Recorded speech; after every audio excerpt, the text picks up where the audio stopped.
Hello everyone, English class में आपका स्वागत है। आज हम स्टडी करेंगे कंपैरिजन इंडिकेटर सेंटेंस पार्ट 3 के बारे में। इससे पहले हमने 2 पार्ट्स बना दिए हैं। यदि आपने वो पार्ट्स नहीं देखे तो लिंक आपको डिस्क्रिप्शन में मिल जाएगा, जाकर देख लीजिएगा ताकि आपको पार्ट 3 आसानी से समझ में आ जाए। जैसा कि हम जानते हैं, कंपैरिजन इंडिकेटर सेंटेंस को हम हिंदी में बोलते हैं तुलना सूचक वाक्य। यानी ऐसे वाक्य होते हैं जिसमें हम तुलना करते हैं एक पर्सन की दूसरे पर्सन से, एक व्यक्ति की दूसरी व्यक्ति से तुलना, एक वस्तु की दूसरी वस्तु से तुलना। तो आज के पार्ट 3 में हम देखेंगे तुलना के लिए हमारे पास में क्या रहेगा, के समान। हिंदी जब हम वाक्य में पढ़ेंगे तो हिंदी में क्या आएगा, के समान या के जैसा।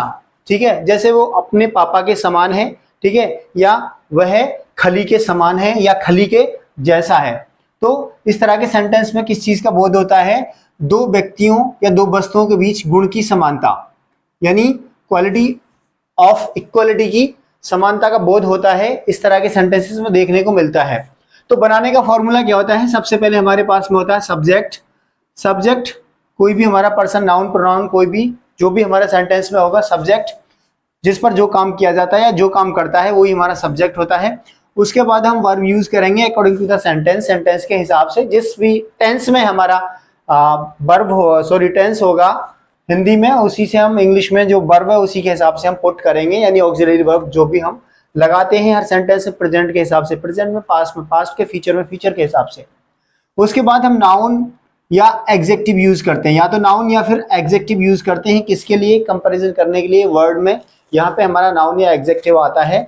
उसके बाद के समान के लिए, ठीक है, के समान या के जैसे के लिए यूज करते हैं लाइक या फिर जस्ट लाइक। के समान या के जैसा के लिए हम क्या यूज करते हैं, लाइक या जस्ट लाइक। उसके बाद नाउन या प्रोनाउन जो ऑब्जेक्टिव के रूप में यूज होता है। तो हमारा formula subject plus verb plus executive या नाउन प्लस लाइक या just like plus noun pronoun यानी ऑब्जेक्ट। सेंटेंस से समझने की कोशिश करते हैं। सबसे पहले सेंटेंस में क्या कहता है, सेंटेंस देखिएगा, वह अपने पिता के समान, के समान आ गया यानी पिता के जैसा या के समान। तो वह अपने पिता के समान देशभक्त है, यानी उसका पिता भी देशभक्त है और वो भी अपने पिता के समान क्या है, देशभक्त है। तो कैसे बनाएंगे, he is a patriot. Patriot मतलब देशभक्त। He is a patriot just like his father. वह अपने पिता के समान क्या है, देशभक्त है। He is a patriot just like his father. अगला सेंटेंस कहता है सुनीता अपनी माँ के समान, यानी माँ के जैसी या माँ के समान सुंदर है, यानी जितनी उसकी माँ सुंदर है इतनी ही क्या है, सुनीता सुंदर है, यानी अपनी माँ के समान सुंदर है। तो Sunita is beautiful, Sunita is beautiful like her mother. Sunita is beautiful like her mother, या आप इसको ऐसे भी बोल सकते हैं, Sunita is beautiful just like her mother, यानी just like, same to same, जैसे उसकी माँ सुंदर है ऐसे ही सुनीता सुंदर है। अगला सेंटेंस है वह उसके जैसा लंबा है। वह उसके जैसा, वह उसके जैसा, यानी वह भी उतना लंबा है और वह भी उतना लंबा है। तो ही इज टॉल लाइक या he is tall just like him. वह उसके समान लंबा है।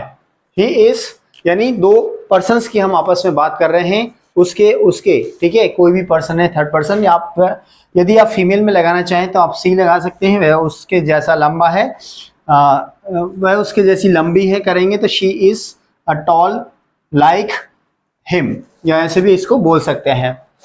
अगला सेंटेंस है यह घर महल के जैसा है। यह घर, आप कहीं गए, आपने देखा एक बहुत बड़ा घर बना हुआ है और बहुत अच्छा लग रहा है, तो आप उस कंडीशन में बोल सकते हैं अरे यार ये घर तो महल के जैसा है, यानी महल के समान है। This house is like, this house is like a palace, या आप इसको ऐसे भी बोल सकते हैं this house is just like a palace, ये मकान महल के जैसा है।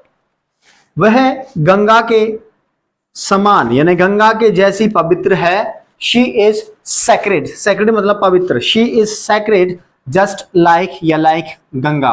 वह गंगा के जैसी पवित्र है। पवित्र का मतलब क्या होता है, सैक्रेड होता है, प्योर एकदम, वह गंगा के समान प्योर है। अगला सेंटेंस है तुम गधे जैसे मूर्ख हो। तुम गधा जैसे मूर्ख हो, तो कैसे बनाया, यू आर फूल मतलब मूर्ख, यू आर फूल लाइक या जस्ट लाइक डोंकी। आप गधे जैसे मूर्ख हो, you are fool just like donkey या you are fool like donkey.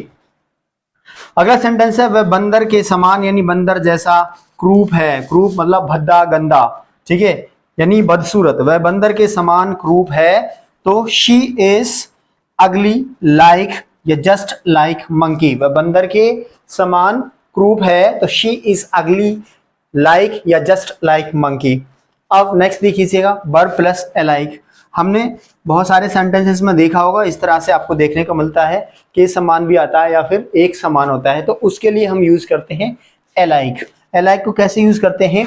वे देखने में समान या एक समान लगते हैं। वो देखने में समान या एक समान लगते हैं तो कैसे बोलेंगे? दे लुक अलाइक, यानी एक जैसे लगते हैं। दोनों भाई एकदम एक जैसे लगते हैं, बोथ ब्रदर लुक अलाइक। ठीक है, अगला सेंटेंस है वे एक समान सोचते हैं, बिल्कुल जैसा तुम सोचते हो वैसा ही वो सोचते हैं, तो वो एक समान सोचते हैं। They think alike, they think alike, वो एक समान सोचते हैं। तो गाइस यही आज की हमारी क्लास में था, पार्ट 3 के अंदर कंपैरिजन इंडिकेटर सेंटेंस, तुलना सूचक वाक्य। तो गाइस यदि आपको वीडियो अच्छी लगी हो तो हमारी वीडियो को लाइक करें, चैनल को सब्सक्राइब करें और अपने दोस्तों में शेयर भी करें ताकि वो भी इस वीडियो का फायदा उठा सके। Thank you, thanks for watching English कांसुल।